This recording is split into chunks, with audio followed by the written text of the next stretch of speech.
Primary elections are underway in several states this evening, and January 6th is taking center stage. In West Virginia, convicted rioter Derek Evans lost his race against the GOP incumbent Carol Miller. And in Maryland, former Capitol Police officer Harry Dunn, who defended the Capitol on January 6th, he lost his congressional bid to Maryland's youngest female state senator, Sarah Elfreth. For more, I want to bring in NBC White House correspondent Mike Memley. You know him because he has covered the president for over a decade and his family and his inner circle. And David Weigel joins us, political reporter for Semaphore, and not in D.C. with us tonight, but back in New York is Juanita Tolliver, host of the What a Day podcast. Juanita, what are your thoughts on tonight's races? There were some surprises here. Couple of surprises here, but I feel like looking to West Virginia specifically, there seems to be a barometer on how MAGA is too extreme for voters, because we have someone like Derek Evans running who really campaigned as a prisoner after confessing to live streaming his entering the Capitol building on January 6th. It shows that voters really weren't down for that. I think it's also important to point out that Carol Miller did also vote with Trump a large percentage of the time, including voting against certifying the election results in 2020. So it doesn't show that she is not on the same path as far as questioning the election results, but it's the degree to which she took her actions. And I think that's something that stood out to voters. And when I think about Harry Dunn's race, I think there is absolutely a place in politics for Harry Dunn. He is a demonstrated public servant and leader. I do think that his race was extremely crowded in Maryland 3, but what he did show that he was a prolific fundraiser, even though that was neutralized. What Sarah Elfreth had going for her, though, was her proximity to community. She'd been representing voters in that district since 2018, and I think that is something paired with name recognition that really shone through in Maryland 3. Dave, what were some of your takeaways? We didn't talk Maryland. Angela also Brooks defeating David Trone. Well, you have to combine a little bit of that with the Harry Dunn race. David Trone, he spent his own money. He spent his money from his total wine fortune, $62 million of it. You could detect, I was in the state last week, you could detect some fatigue from Democratic voters who had seen a lot of him and were not convinced that he was as inspiring as Angela Alsop Brooks is. The state has never elected a black female senator, a black senator, period. That was named to her. In Harry Dunn's race, again, it wasn't an animus towards him, but he raised a lot of money. He was on the air, and he didn't have deep ties to the district, despite his story. That was a neutralized advantage. People weren't as impressed. AIPAC came in on Alsop's behalf. That helped. But Maryland voters, this is a closed primary, very educated voters in Montgomery County and in around Baltimore. We're just not impressed by the candidates who spent the most time introducing themselves again and again with more generic messaging. Well, let's talk about that closed primary. It was a closed primary, yet 20%, 20, of the GOP primary voters didn't vote for Donald Trump. They voted for Nikki Haley, who dropped out, what is it, 2 months ago? It is 70 days.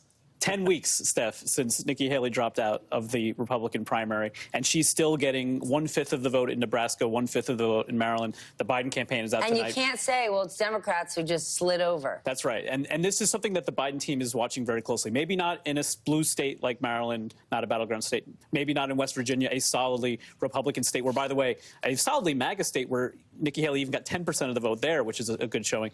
But they're watching very closely the Nikki Haley vote that has come up in Pennsylvania, in Wisconsin, in Michigan, the critical battleground states this fall. They're going to be communicating to those voters. They've gone up with paid media in each of those states right after the Republican primaries to try to court the Nikki Haley voter, to bring them over to President Biden. And the Biden campaign pointing out tonight, Donald Trump has done nothing to try to win these voters over. And so when we know how close those states are going to be, those Nikki Haley voters could be the difference in a very close election. Juanita, what's your take on that? I am completely fine with the Biden campaign trying to go after these Nikki Haley voters, considering how much of a margin she's had. 70 days, and she's still pulling 20–25% of voters across the country in big states. And so I think that's completely fine for the Biden campaign to go after. But I have to add a clause to that, Stephanie, as long as it's not at the expense of reassuring Democratic voters and shoring up his base. President Biden can't take anything for granted in this race. And so while he's out there creating an on-ramp for those disaffected Republicans who absolutely can't stomach Trump, he also needs to make sure he's investing heavily with that big cash advantage that he has over Donald Trump and making sure that Democrats are with him. And I'm talking about voter contacts on the ground, in person, digitally, on television, every which way, because he absolutely needs to make sure that he shores up his base as he expands.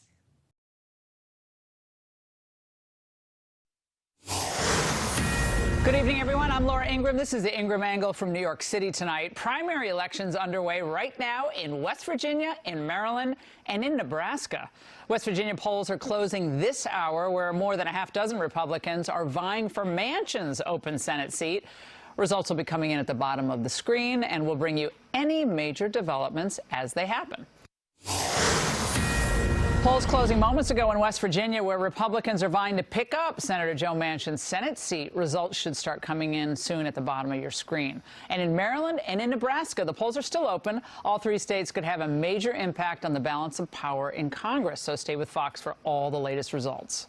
Meantime, a busy primary day in Nebraska, Maryland, and especially West Virginia, where the race to replace Joe Manchin may very well decide the balance of power in the U.S. Senate. Bill Malugin live in Charlestown, where that contest is coming into focus tonight. Bill, good evening.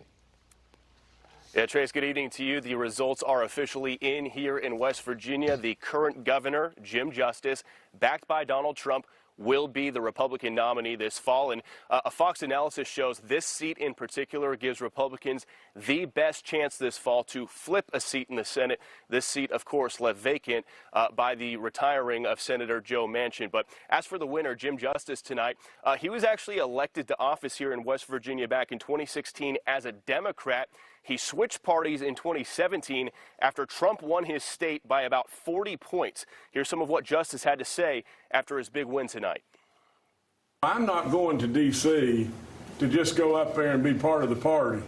I'm not going there for that at all. I'm going there to shake up the world. Anybody in their right mind that could ever think that the Joe Biden administration and what we're doing is right, I think is a lunatic. Now, in this primary race, Justice received a series of big endorsements from Donald Trump, Senate Minority Leader Mitch McConnell, and West Virginia Senator Shelley Moore Capito.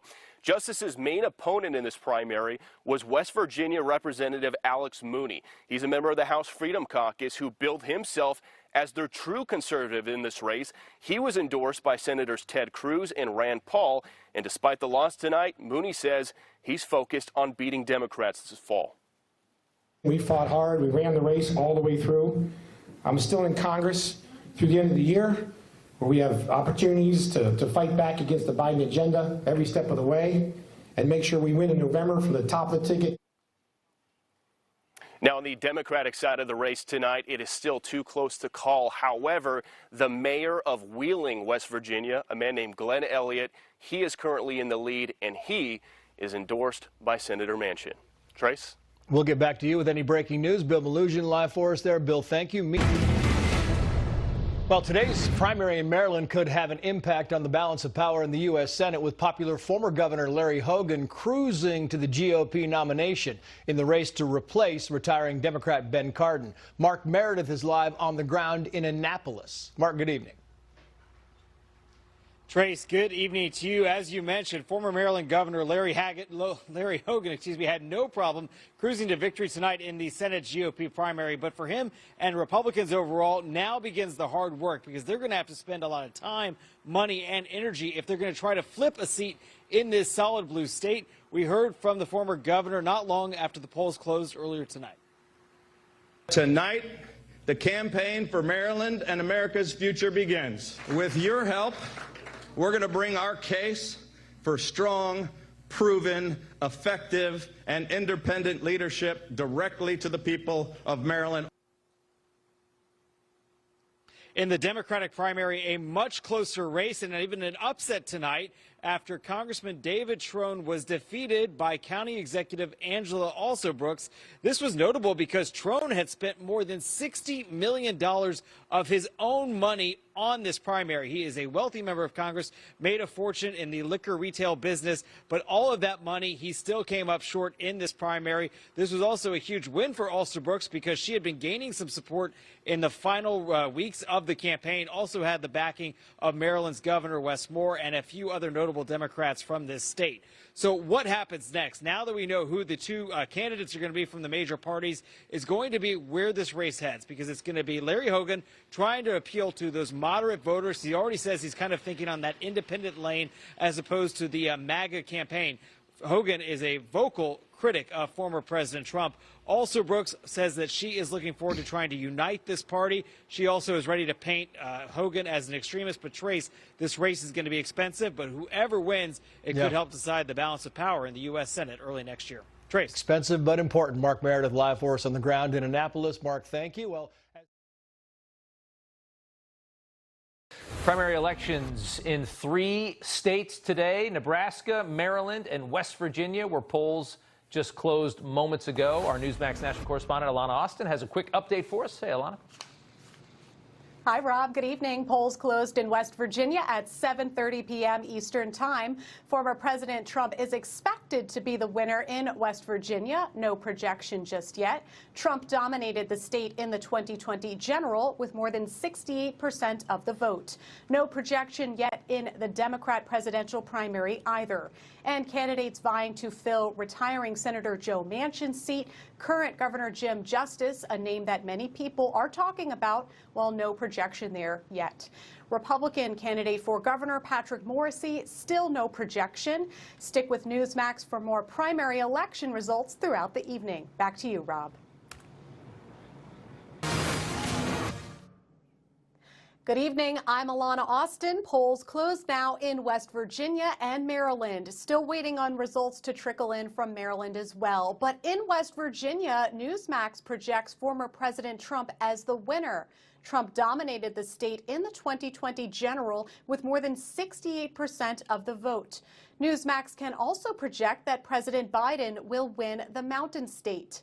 And candidates vying to fill retiring Senator Joe Manchin's seat, Newsmax can project that Trump-endorsed current Governor Jim Justice will be the Republican Senate nominee in November. Republican candidate for governor Patrick Morrisey with a commanding lead. No projection yet there. Stick with Newsmax for more primary election results throughout the evening. I'm Alana Austin.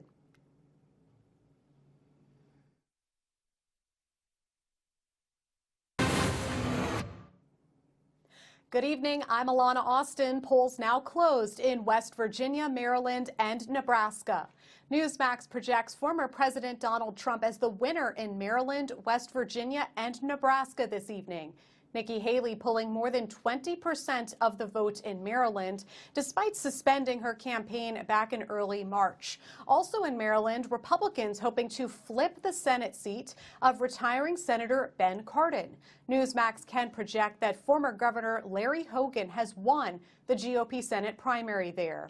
In Maryland's 2nd Congressional District, Kim Klacik has won her respective primary. And in Nebraska, Newsmax projects former Governor Pete Ricketts will win the GOP Senate primary. Stick with Newsmax for more primary election results throughout the evening. I'm Alana Austin.